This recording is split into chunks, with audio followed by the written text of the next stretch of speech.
They had destroyed our homes, our planets. With cold logic, the self-replicating machines had taken apart everything I knew and transformed it into more of themselves. The alien sat in a bar, wearing his human marine uniform, adjusted to his physiology, of course, with visible pride. Around him sat an assorted mix of youngsters from various species, and the few regular drunks. Those in the know would recognize his rank, Gunner First Class. The Rusted Star, awarded for destroying over 100 vessels. It was just one of his many medals. He has somehow managed to get almost every decoration, and still live. After one of the youngsters shoved him another glass, he continued. They went on to destroy more planets, more homes. We had run far. Eventually we found refuge among an odd species. Just the way they are almost falling around. Sticks upended. Maybe that explains their other quirks, or I cannot call them other. Noise might be their strangest. With seemingly naive enthusiasm, those fragile stick people threw themselves at the machines. I was shocked when they returned, and told gleefully about the destruction they wrought. But I did not understand yet. Why did they play loud noises? Entire fleets have been put to their torch of madness, for I cannot call it anything else. They went after machines that felt no pain, no exhaustion nor fear, and win anyway. I still called them fragile stick people in my head, but in my heart I knew that was wrong. A human friend enlisted.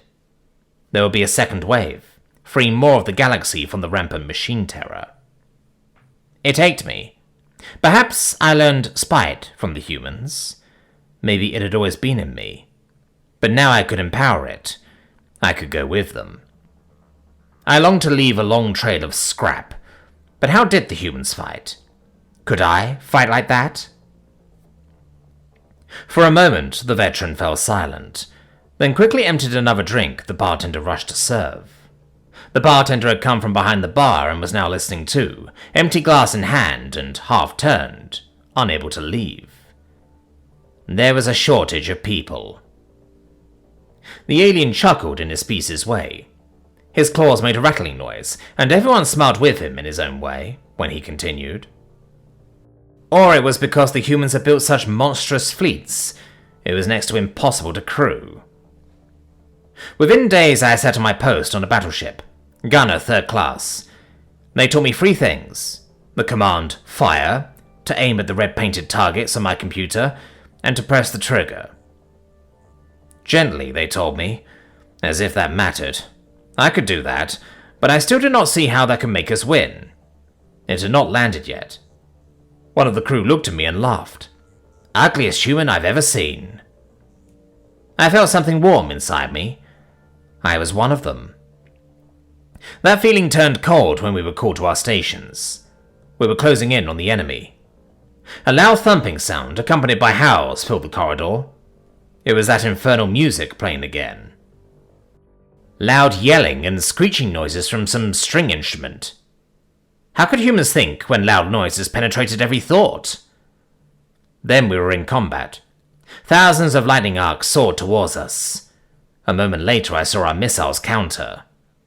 Scrap. A cloud of debris slowly expanded. A few missiles got through on either end, exploding as the point defense caught on. More debris, more chaos. In the distance I saw the telltale flickering lights of the enemy guns. On my display I now saw silhouettes of enemy ships colored red. From almost even further away I heard the command, fire, but the music immediately replaced the voice. It made me sick. I aimed and pressed the trigger. I was like an automaton.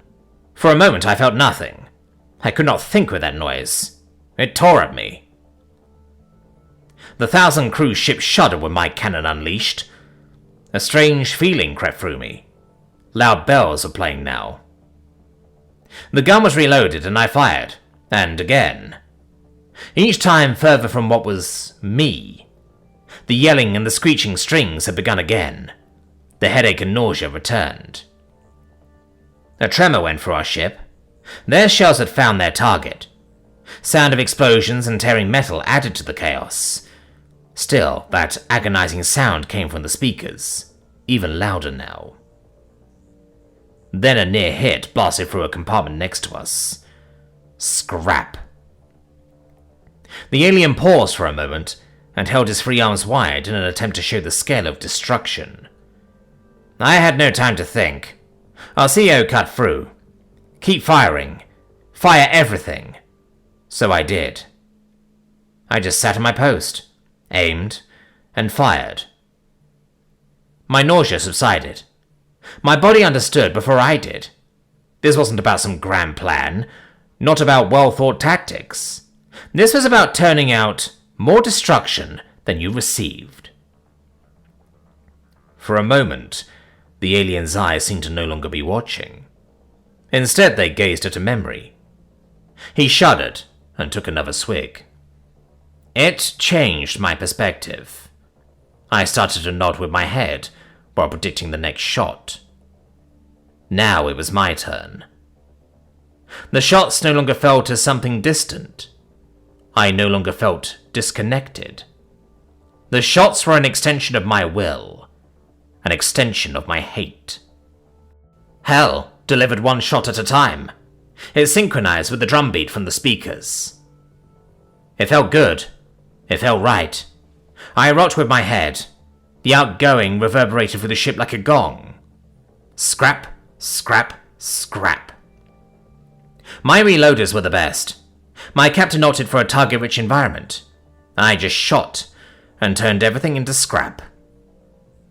The sounds no longer collided with my soul. I was one with it. Our compartment burned. Wounded pleaded. There were sounds of explosions and tearing metal, but the music played on, and the battle did not stop either. It was then when a strange sensation of clarity came over me. There were only the red targets, my aim, and me firing. Sometimes there is so much noise, the only sensible thing left is to add more. And with that, he finished his glass and left.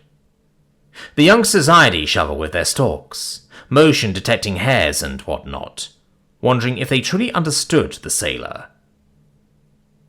Noise?